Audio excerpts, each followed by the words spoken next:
Alright folks, technical problem there. Mr. Cross came in to admire my visualizer. I'll tell him you're all very angry with the video breaking up. We were talking here about this problem, which was our transformer equation. We know that we've got this equation, which is our ratio, okay? V and N's, the ratio. You can use whichever form you want. You can have the S's on the top, P's on the bottom, like I've got here, or you can have P's on the top, S's on the bottom. As long as the same subscript, the same small letter, is on the same floor, if you like, same level, then that's fine. Okay, don't mix those guys up. In this case, I've chosen VS over VP because I need to calculate VS. All right. Just to show you how that would work, if I didn't want to do this by substitution, I've got VS over VP equals NS over NP. All I need to do is bring my VP up, keep the NS. Okay, that's why I choose this version of it. Because the rearrangement is much easier. If I wanted to do it, if I was having to calculate VP, I'd probably start with the other way.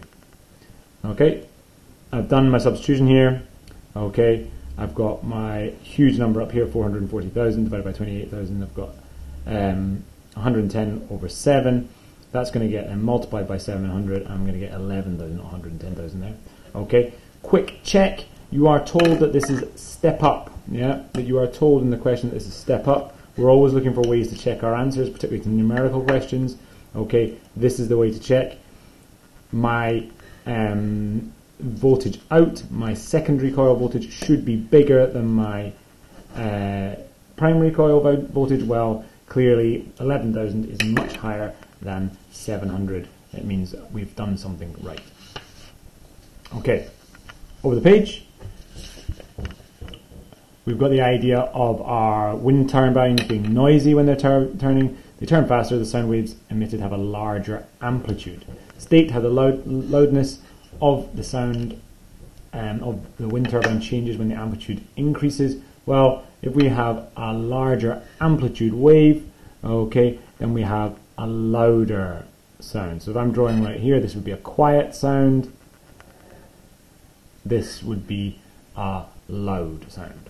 Okay, the key idea here is that this wave, this small amplitude wave, has small energy because it has a small amplitude. This has a large amplitude and therefore lots of energy.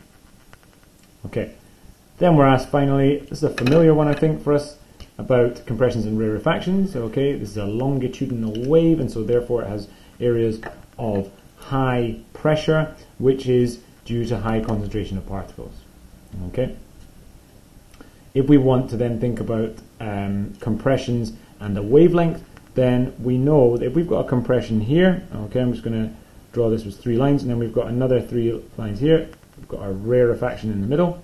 Okay, the distance between those guys is lambda, our wavelength. And be careful, all right, this is compression, this is rarefaction. I always like to add the word neighboring here, okay?